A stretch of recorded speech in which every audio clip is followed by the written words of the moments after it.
Hello students, हम विलयन का क्वथनांक में उन्नयन होने वाला पार्ट अभी ले रहे हैं।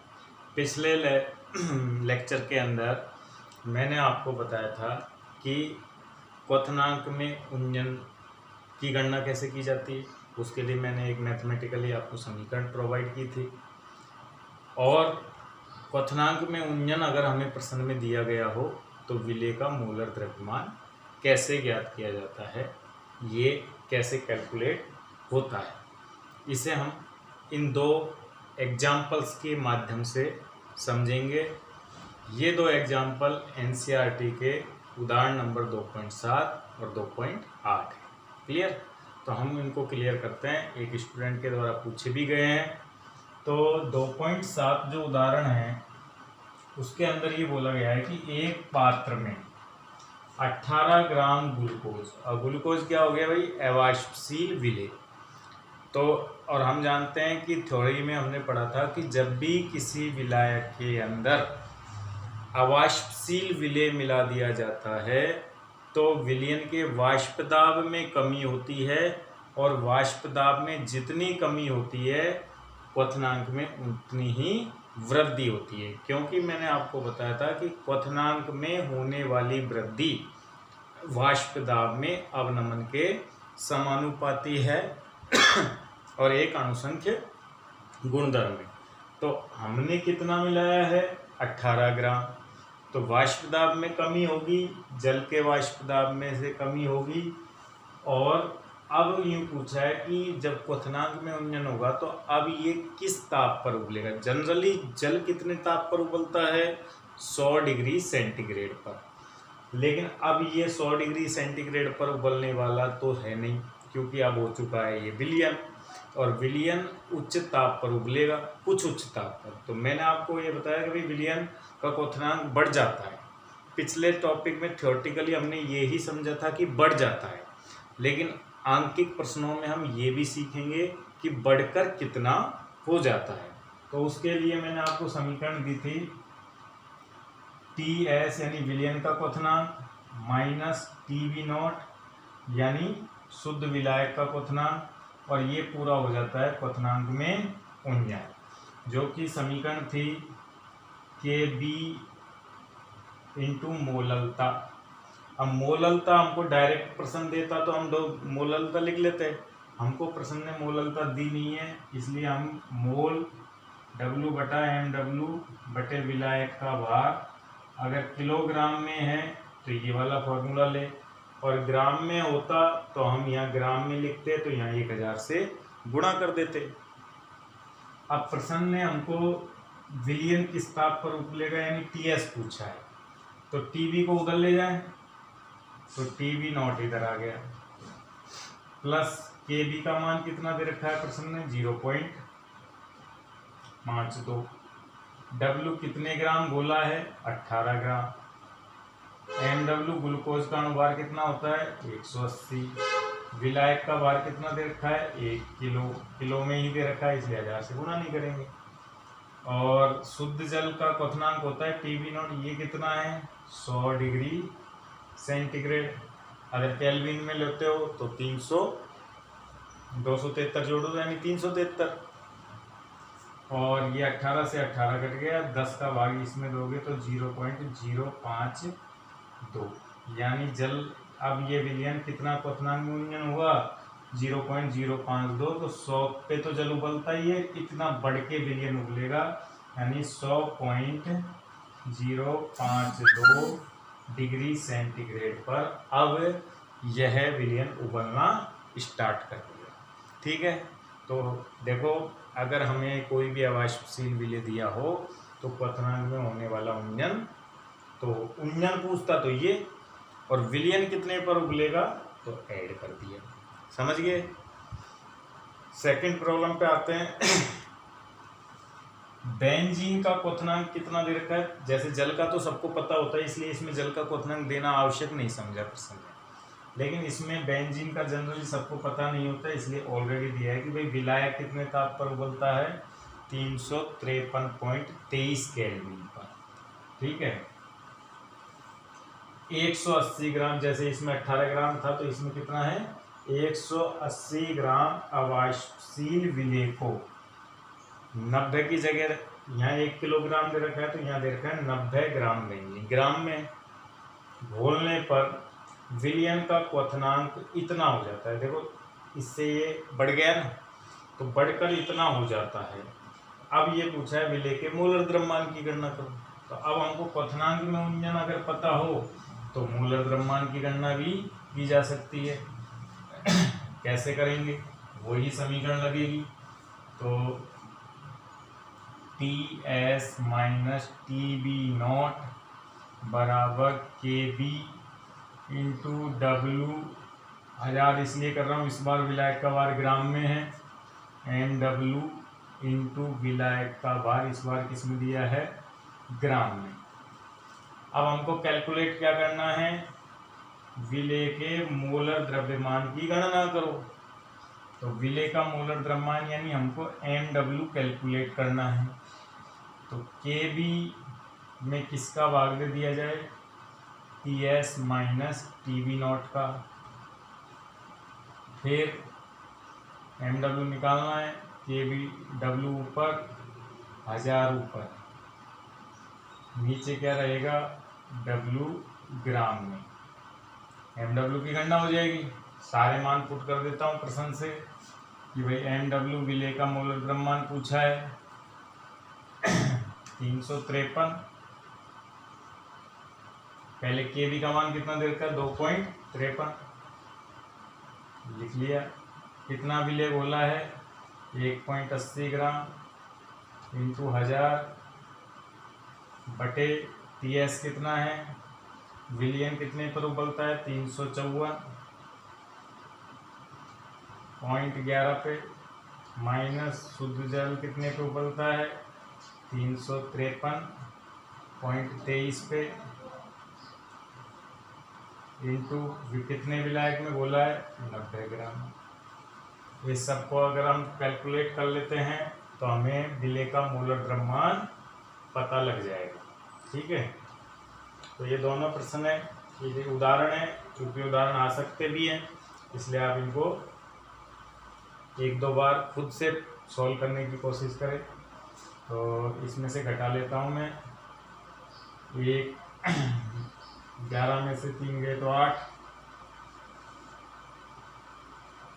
फिर ये 10 बचेंगे, 2 8.88 बचेगा यहाँ 253।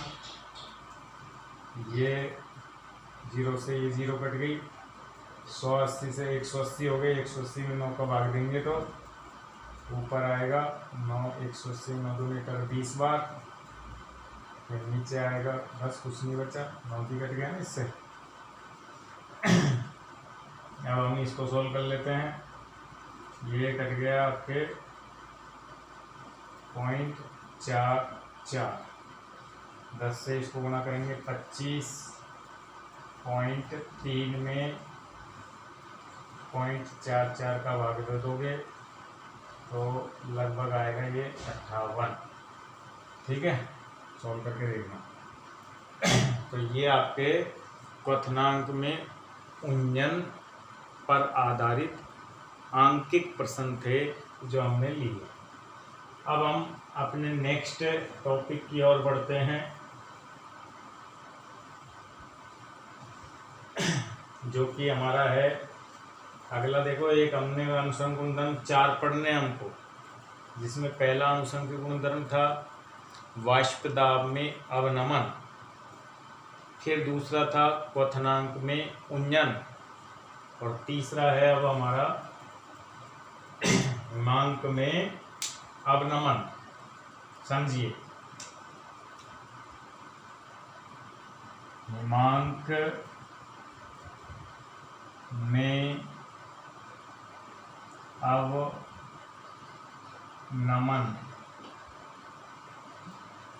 ये थोड़ा चल नहीं रहा सही, इसी को ले लेता हूँ। Depression in the freezing point. ठीक है, तो फ्रीजिंग पॉइंट को समझने के लिए पहले हम हिमांक को समझते हैं। ये हिमांक क्या चीज़ है? हिमांक देखो, जैसे हम जानते हैं कि तुमसे मैंने सबसे पहले पूछा था क्वथनांक क्या होता है, तो हमारा जवाब था एक एग्जैक्टली जो डेफिनेशन थी वो डेफिनेशन ये थी कि जब किसी भी द्रव का वाष्प दाब उसके वायुमंडलीय वाष्प दाब के बराबर हो जाए तो वह बिंदु क्वथनांक कहलाता है। और जनरली क्वथनांक पर द्रव उबलना स्टार्ट कर देता है। फॉर एग्जाम्पल, जल का वाष्प दाब 100 डिग्री सेंटीग्रेड पर एक एटमॉस्फेरिक हो जाता है, इसलिए जल 100 डिग्री सेंटीग्रेड पर उबलना स्टार्ट कर देता है। तो द्रव का हिमांक जब वाष्प के बराबर हुआ तो वो बिंदु तो हो गया क्वथनांक। जब द्रव, और हम जानते हिम का मतलब क्या होता है, जमना। तो जब द्रव जमता है या जमना शुरू करता है तो उबलना तो कब किया था, जब वाष्प अवस्था के वाष्प दाब के बराबर हो गया था।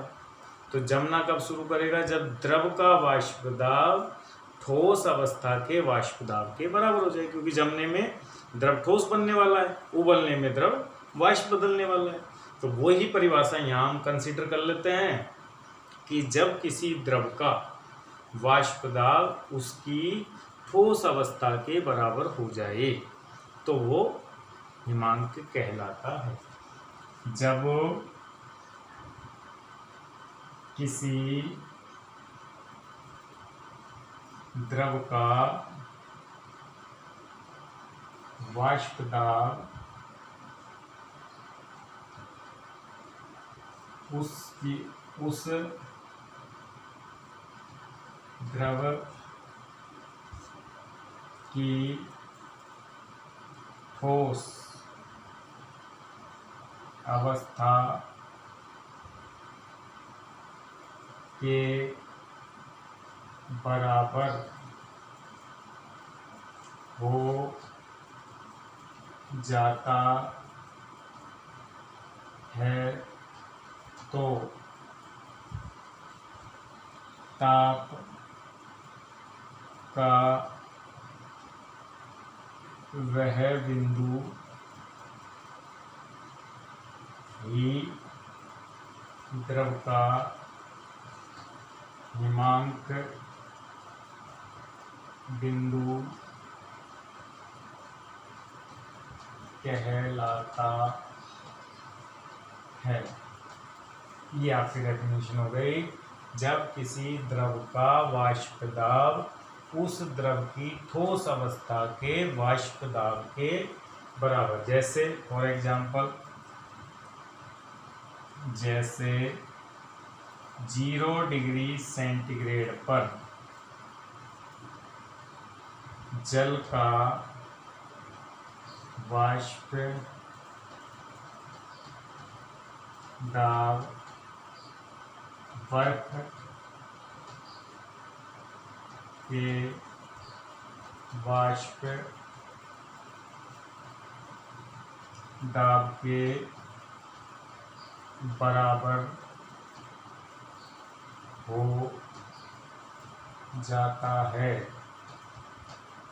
इसलिए 0 डिग्री सेंटीग्रेड पर जल जमना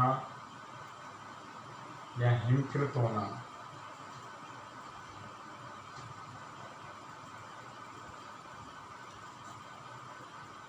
शुरू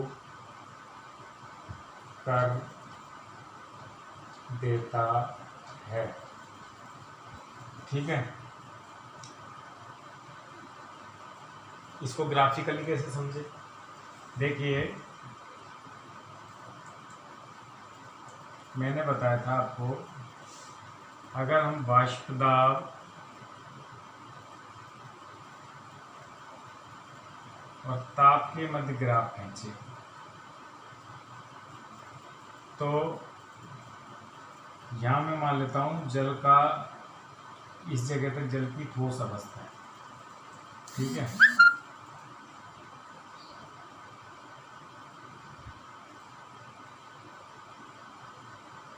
ठोस जल, ठोस विलायक ही ले लेता हूँ, ठोस विलायक है। इस पॉइंट पर द्रव विलायक है। क्या है भाई? द्रव विलायक है।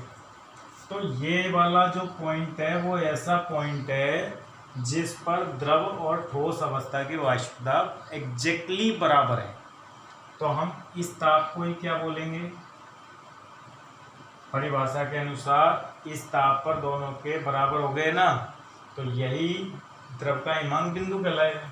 तो ये वाला जो ताप हो गया है वो हो गया है freezing point of solvent. Solvent के लिए मैंने हमेशा नोट काम में लिया है।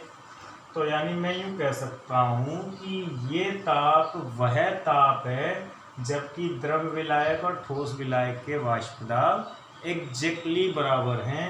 तो यही बिंदु हिमांक बिंदु कहलाता है। क्लियर बात? अब ये द्रव विलायक, पिछले बार जब मैंने ग्राफ खींचे थे आपको याद होना चाहिए कि इसी के जस्ट थोड़ा सा नीचे विलियन का भी ग्राफ था। ये किसका है? विलियन का। और मैंने इसको थोड़ा सा नीचे क्यों बनाया है?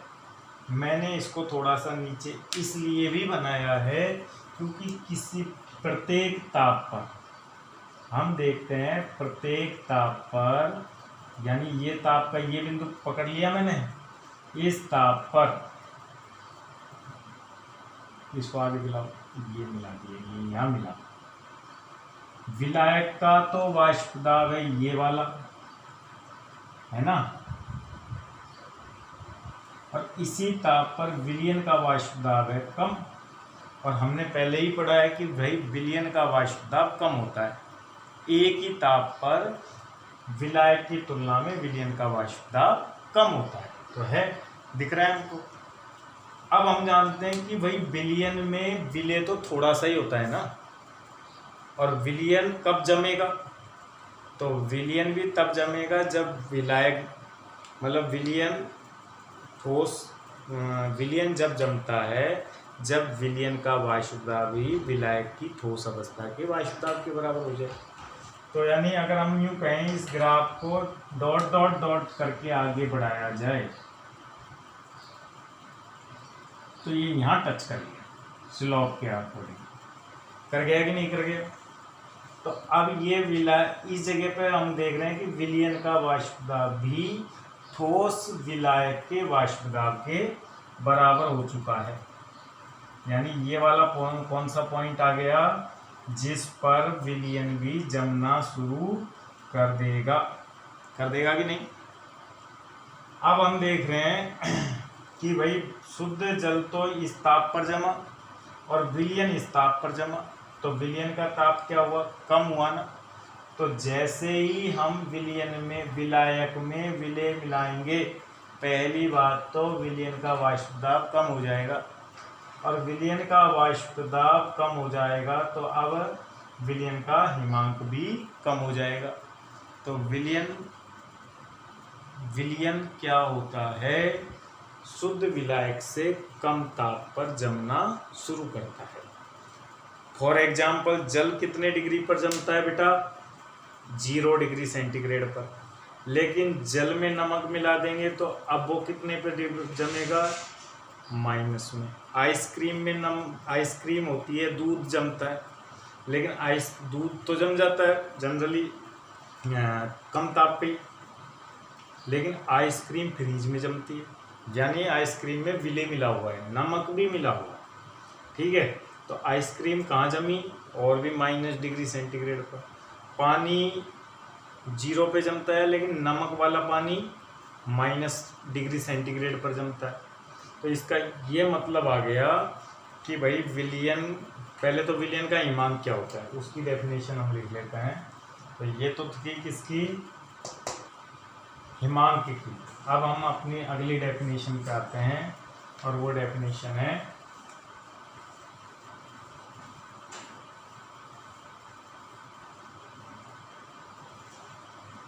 विलियन का हिमांक।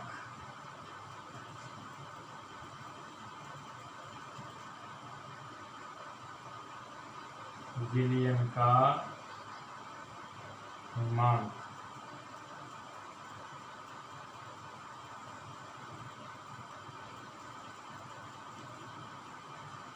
विलयन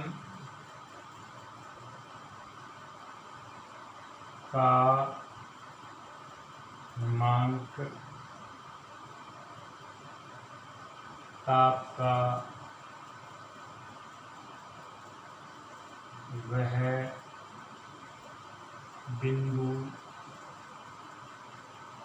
है जिस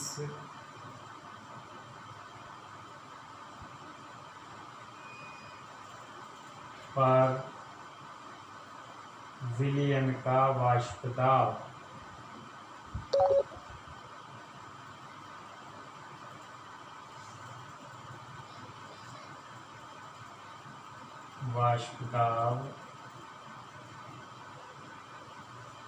विलायक की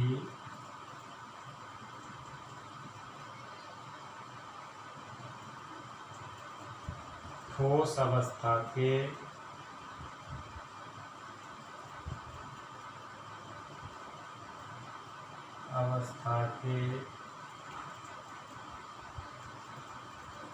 वाष्प दाब के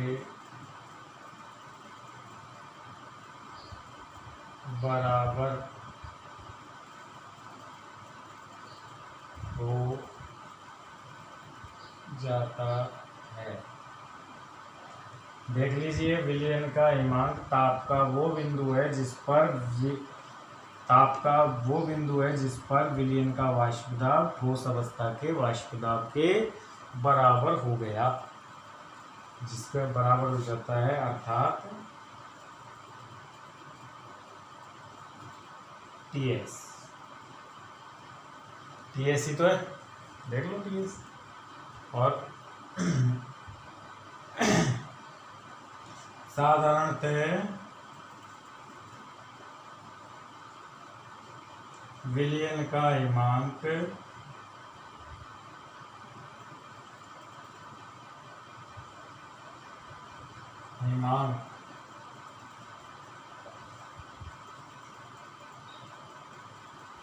शुद्ध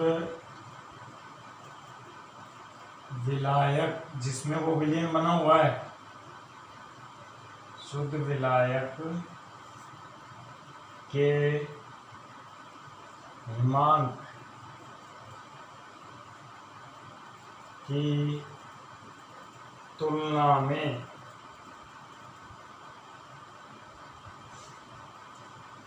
कम होता है।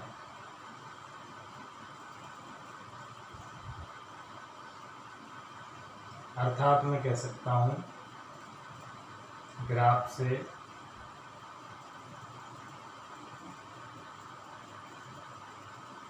TF0 शुद्ध विलायक का हिमांक और ये TS विलयन का हिमांक।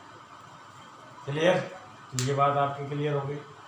अब विलयन के वाष्प दाब में अगर मान लो विलयन में विलायक में विलय ज़्यादा मिला दिया तो विलयन का हिमांक इतना गिर जाएगा।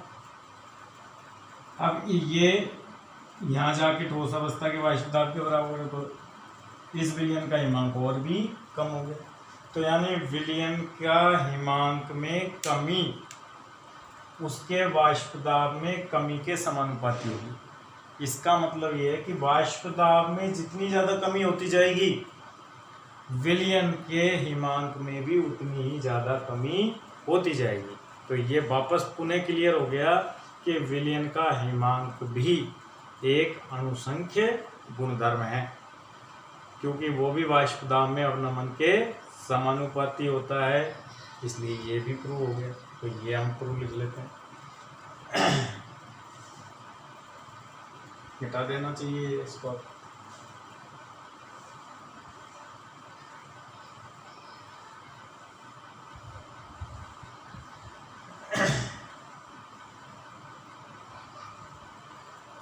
तो अगला हेडिंग उसी क्रम में हम लिखते हैं,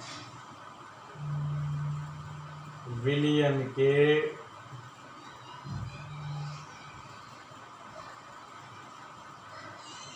हिमांक में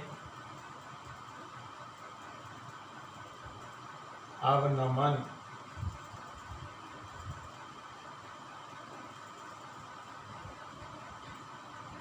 एक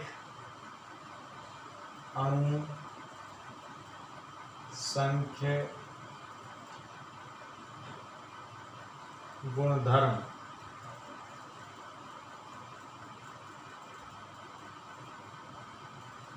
ठीक है। तो ये इसी ग्राफ से मैं कह सकता हूँ, ग्राफ से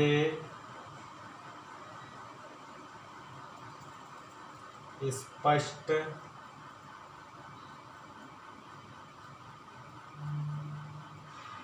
होता है कि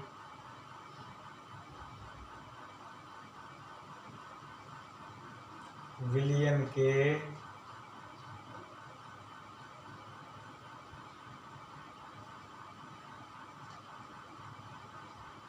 हिमांक में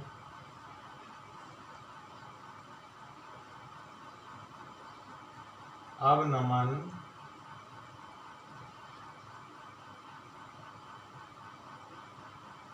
ब्रैकेट में इसको कह सकते हैं डेल्टा TF वाष्प दाब में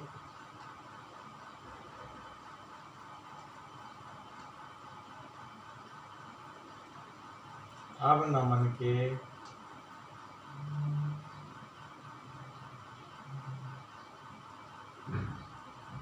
समानुपाती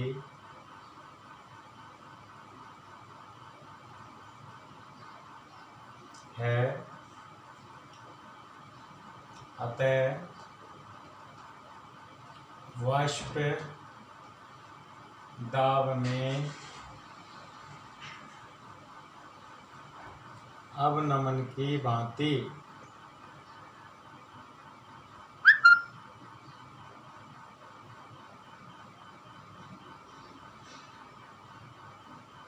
यह भी एक अणु संख्य गुणधर्म है। तो बेटा अर्थात यूँ लिख सकते हैं अपन, डेल्टा TF समानुपाती डेल्टा P और delta P also dependent on molecules of solution, so it is also a colligative properties। तो बेटा इस टॉपिक के अंदर हम पुनः वही बात समझें जो हमने क्वथनांक के उंजन के बारे में समझी थी।